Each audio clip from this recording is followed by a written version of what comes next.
Hello दोस्तों, देखिए आज हम लोग किरण प्रकाशन का जैसा कि बीएसएससी का सेट देख रहे थे, तो आज हम लोग सेट नंबर 9 देखेंगे। देखिए इसमें टोटल 30 सेट है और 2-3 दिन से वीडियो नहीं आ रहा था। इसका सबसे बड़ा कारण था कि दुर्गा पूजा था, आपको पता था, तो थोड़ा उसमें बिजी थे तो इसलिए नहीं आ पाया। लेकिन अब से देखिए आपको सेट रेगुलर आएगा, मैथ रीजनिंग सब चीज़ का आएगा, तो अब रेगुलर आएगा। आप लोग जुड़िए और 100 सब्सक्राइबर क्रॉस करने वाला है, आप लोग थोड़ा सपोर्ट करिए।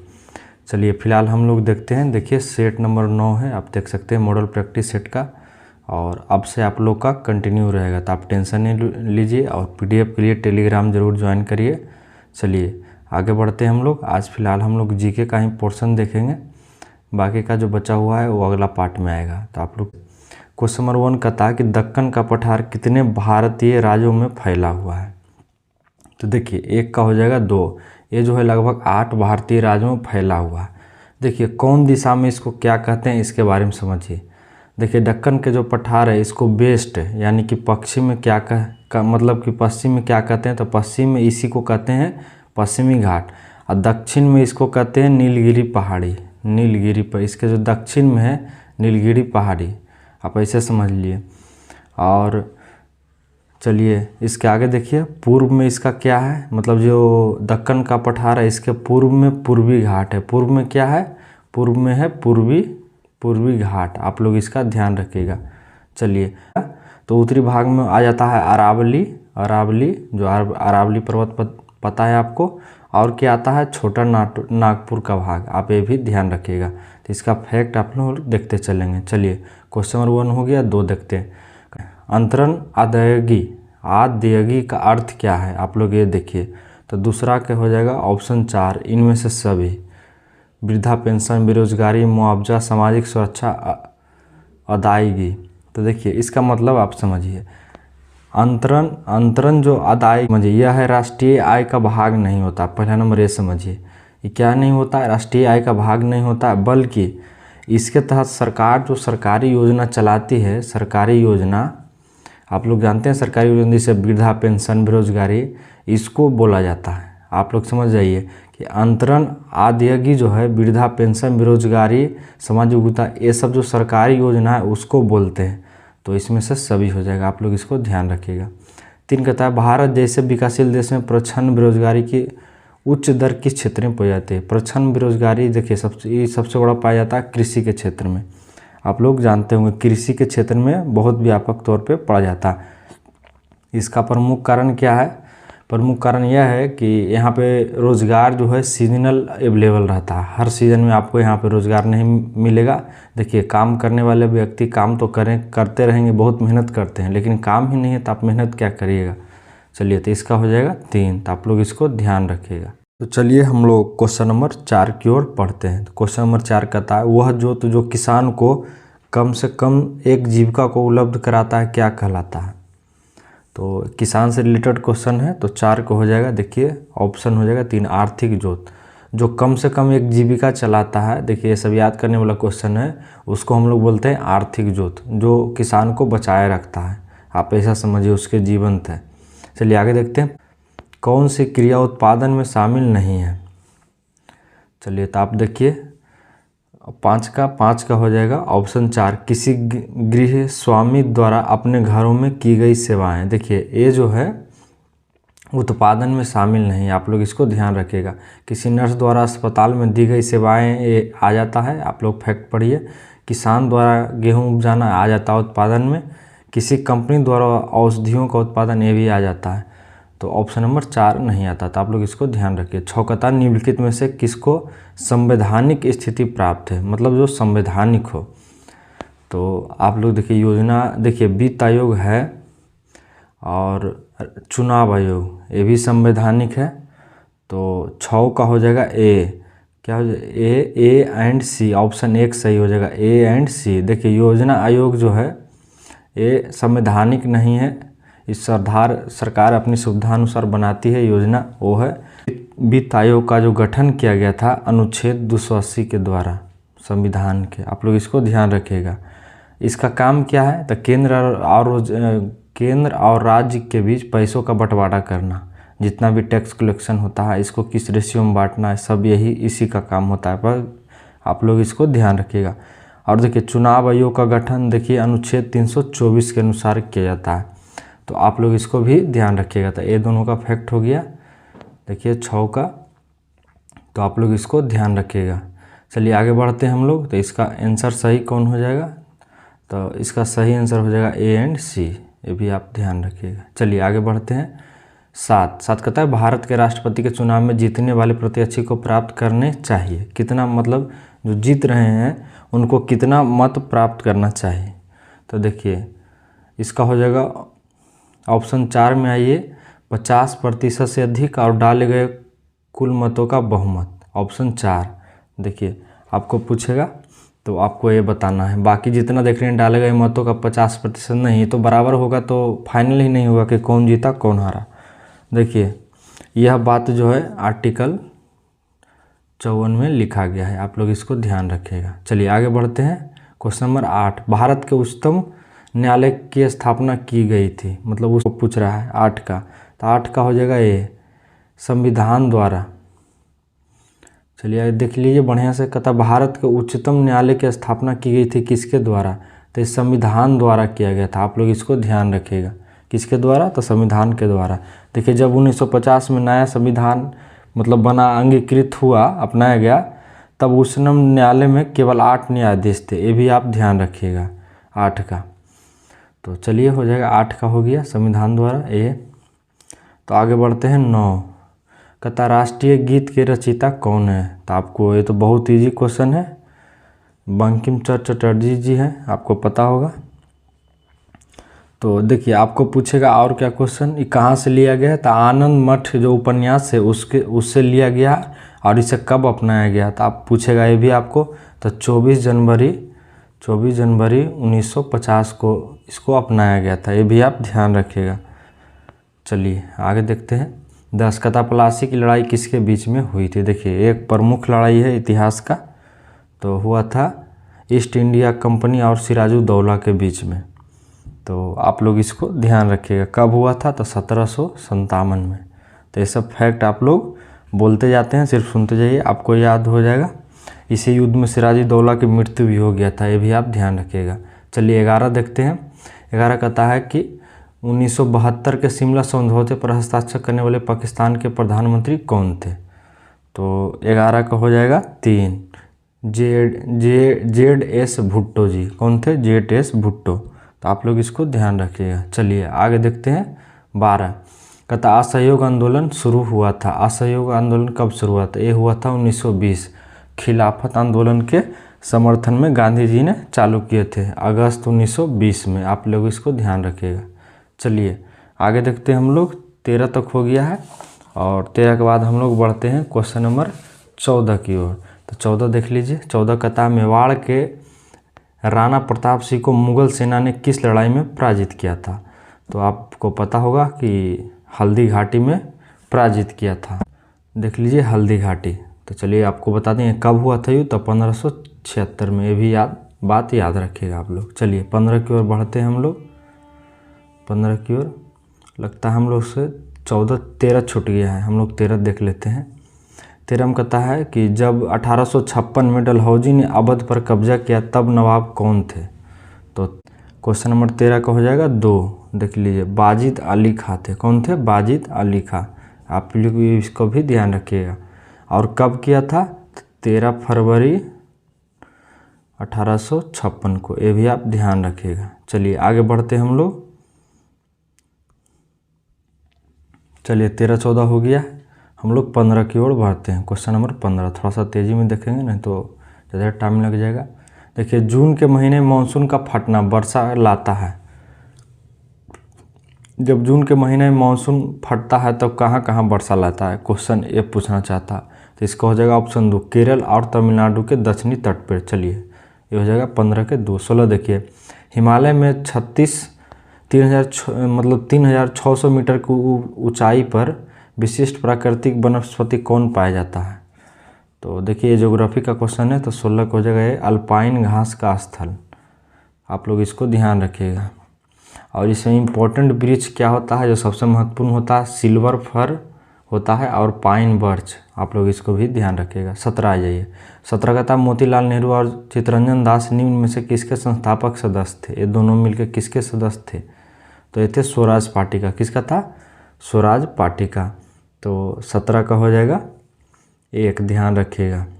देखिए इंडियन नेशनल कांग्रेस जो है, भारतीय राष्ट्रीय जिसको कांग्रेस कहते हैं, 1922 के गया आंदोलन में, जो गया में वार्षिक सम्मेलन हुआ था, जिसको कांग्रेस का हर साल जो होता था जो वार्षिक सम्मेलन, उसके बाद जो है जनवरी 1923 में इसके जो सम्मेलन हुआ, उसके बाद जनवरी 1923 में स्वराज पार्टी का गठन किया गया था। आप लोग इसको ध्यान रखिएगा।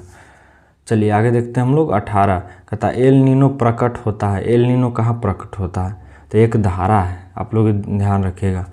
तो ये जो है प्रशांत महासागर के ऊपर में होता है। कहाँ होता है? प्रशांत महासागर के ऊपर में। तो आप लोग स्थिर से देखिए, यह एक दक्षिणी गर्म धारा भी है, आप लोग इसका भी ध्यान रखिएगा। दक्षिणी गर्म धारा, आप लोग इसको भी ध्यान रखिए। 19 कहता है पुस्तक एन एक्स्ट्रा ऑर्डिनरी लाइफ किसकी जीवन पर आधारित है? तो 19 का देखिए, तो 19 का हो जाएगा 2, मनोहर पारिकर। ये देखिए ये गोवा के पूर्व मुख्यमंत्री भी रह चुके हैं और ये भारत के रक्षा मंत्री भी रह चुके हैं, ये भी आप ध्यान रखिएगा। 19 के बाद आ जाइए 20 में। कहता अजंता एवं एलोरा की गुफा किससे संबंधित है? तो ये जो है जैन धर्म से संबंधित है। किससे? जैन धर्म से। तो आप लोग इसको ध्यान रखिएगा। 21 कहता है देश का 12वां भारतीय प्रबंधन संस्थान IIM उत्तराखंड में कहाँ शुरू किया गया है? तो किया गया है कासिमपुर में। कहाँ किया गया है? कासिमपुर में। तो आप लोग इसको ध्यान रखिएगा। चलिए आगे देखते हैं 22 का। देखिए सब याद करने वाला क्वेश्चन है, तो आप लोग इसको याद रखिए। क्या कहता है आगे देखिए, कहता 2 समुद्र को जोड़ने वाले जल के एक संकीर्ण खंड को क्या कहा जाता है? देखिए जहाँ 2 समुद्र मिलता है उसको जो है 22 का देखिए, जहाँ 2 समुद्र मिलता है उसे स्ट्रेट कहते हैं। देखिए क्या कहते हैं? स्ट्रेट जल संधि। आप लोग इसको ध्यान रखिएगा।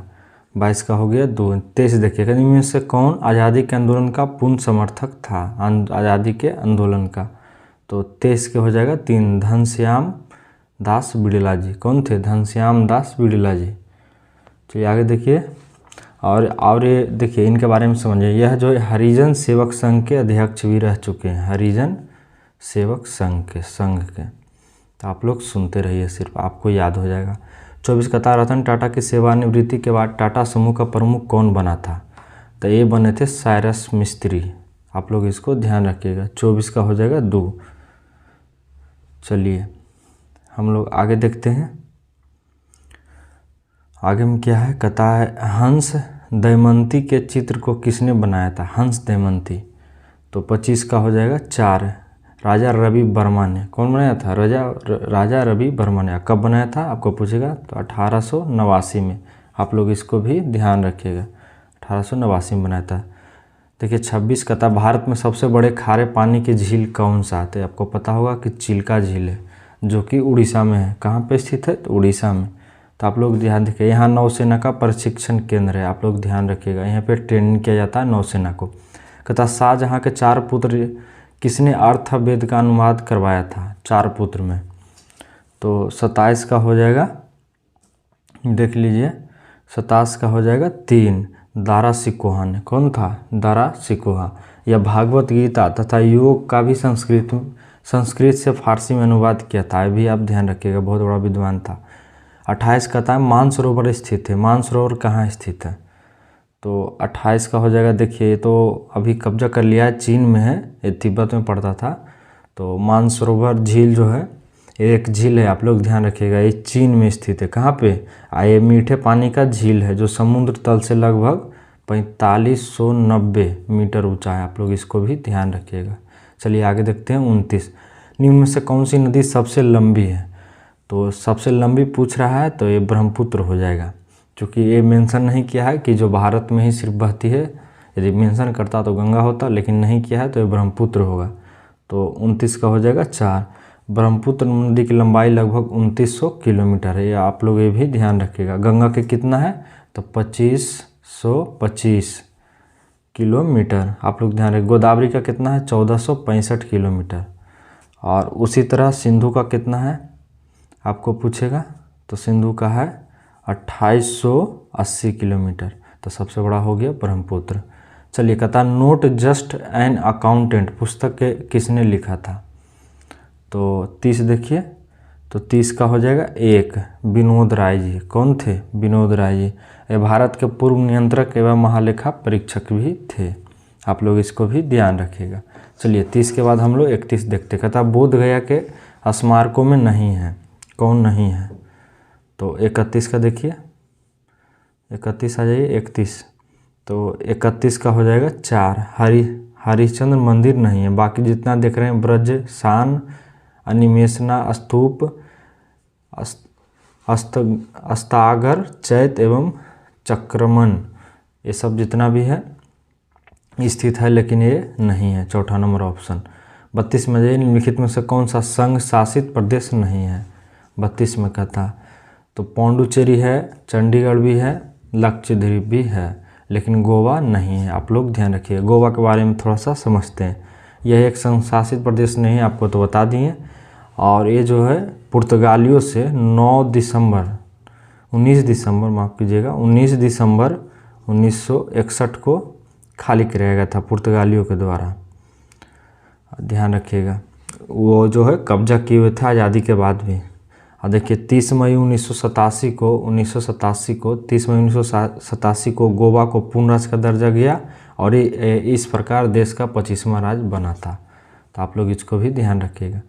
चलिए आगे देखते हैं 33 का, राष्ट्रीय नाट्य विद्यालय स्थित है, कहाँ स्थित है, 33 में पूछ रहा, तो 33 का हो जाएगा 4 नई दिल्ली में। कहाँ पे? नई दिल्ली में। आप लोग इसको ध्यान रखिए। कब हुआ स्थापना, तो इसका स्थापना हुआ था 1959 में, ये भी आप ध्यान रखिएगा। चलिए आगे देखते हैं हम लोग 34 देखिए, वन आच्छादित क्षेत्र का सबसे बड़ा भूभाग वाला राज्य कौन है, तो हो जाएगा मिजोरम। मिजोरम जो है भू आच्छादित में सबसे टॉप पर है। यहाँ पे लगभग आपको बताते हैं कि 90.68% आच्छादित है। आच्छादित दूसरा होता है, देखिए बात वो घना होता है, और सबसे ज़्यादा वन बोलेगा और दूसरा बात हो गया, तो यहाँ पे आच्छादित बोल रहा है घना, तो सबसे ज़्यादा हो जाएगा मिजोरम में, लगभग 90% है। हिमाचल प्रदेश में जो है बहुत कम है, ज़्यादा नहीं है। हिमाचल प्रदेश में मात्र 26% आच्छादित है, ये भी आप ध्यान रखिएगा। चलिए आगे देखते हैं हम लोग 35, भारत में सर्वाधिक चाय का उत्पादन कौन करता है, ये करता है असम, ये भी आप ध्यान रखिएगा, असम। चलिए इसके बाद कौन करता है, तो पश्चिम बंगाल, मेघालय, तमिलनाडु, केरल, त्रिपुरा इत्यादि करता है, ये भी आप ध्यान रखिए। 36 का इनमें से कौन सा कथन गलत है, आपको गलत को ढूंढना है, तो 36 का देख लीजिए 4 दरभंगा प्रमंडल के अंतर्गत दरभंगा, सहरसा, सुपौल, यही गलत जोड़ा है, आप लोग इसको ध्यान रखिएगा। चलिए पटना प्रमंडल में कौन कौन आता है, तो पटना, नालंदा, रोहतास, कैमूर, भोजपुर, इसमें देखिए दिया हुआ है, आप लोग इसको देख लीजिएगा, ये गलत है चौथा। चलिए आगे देखते हैं हम लोग, दरभंगा प्रमंडल गलत था, आप लोग इसको ध्यान रखिएगा।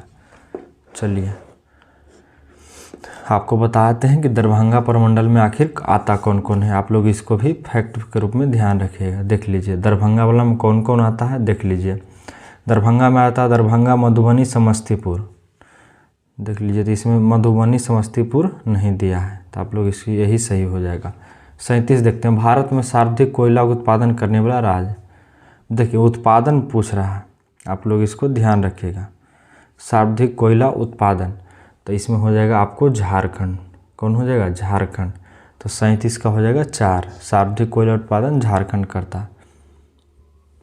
38 में से किस युद्ध के बाद भारत में मुगल साम्राज्य की स्थापना हुई थी, तो 38 का हो जाएगा 3, पानीपत के युद्ध में। आपको पता होगा कि पानीपत के युद्ध के बाद भारत में जो है मुगल साम्राज्य की स्थापना हुई थी। यह युद्ध 1526 में हुआ था, आप लोग इसको ध्यान रखिएगा।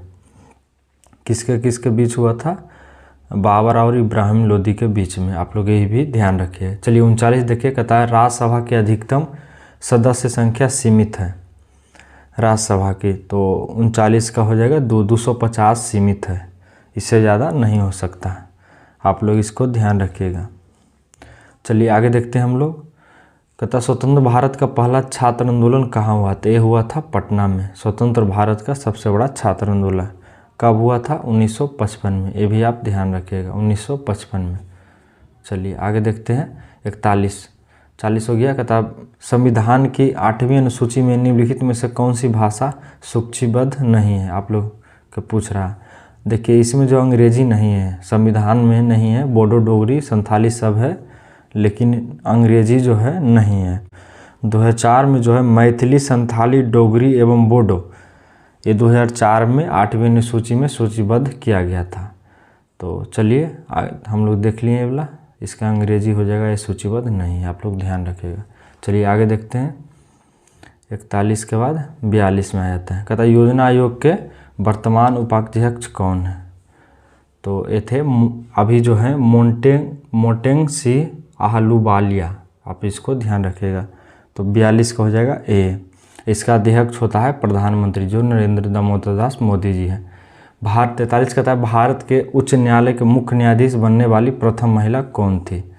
तो 43 का देखिए 1 हो जाएगा, लीला सेठ जी, हिमाचल प्रदेश की जज बनी थी। आप लोग इसको ध्यान रखिएगा। कब बनी थी? तो 1992 में। आप लोग को पूछ सकता है कि कब बनी थी? तो 1992, हिमाचल प्रदेश हाईकोर्ट का। बिहार में राज्यसभा सदस्यों की कितनी संख्या है? राज्यसभा के पूछ रहा है बिहार में।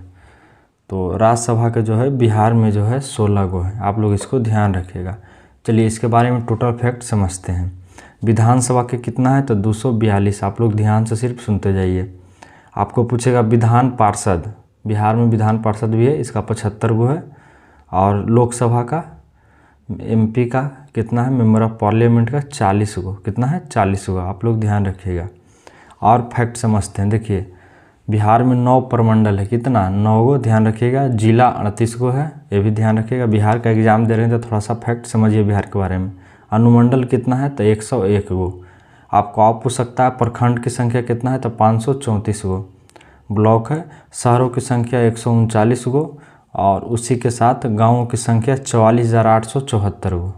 चलिए इतना फैक्ट समझ लिए। 44 के बाद आ जाते हैं 45।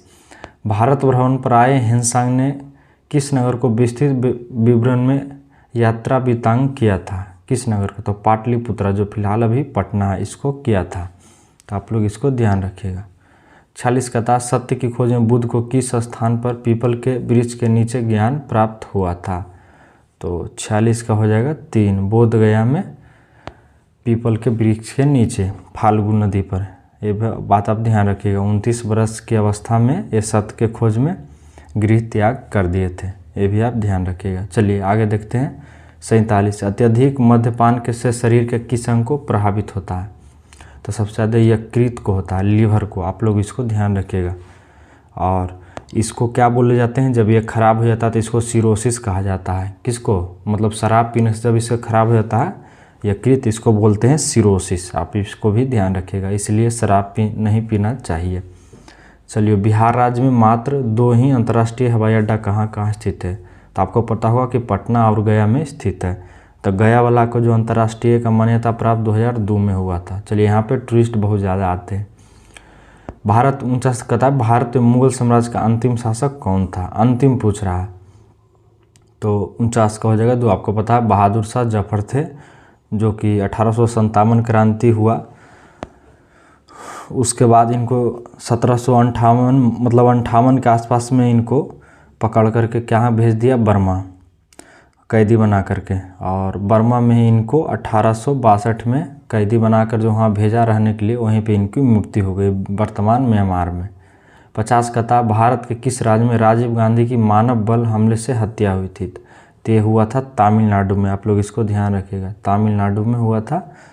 और 1984 से 89 के बीच में हुआ था, ये भी आप ध्यान रखिएगा।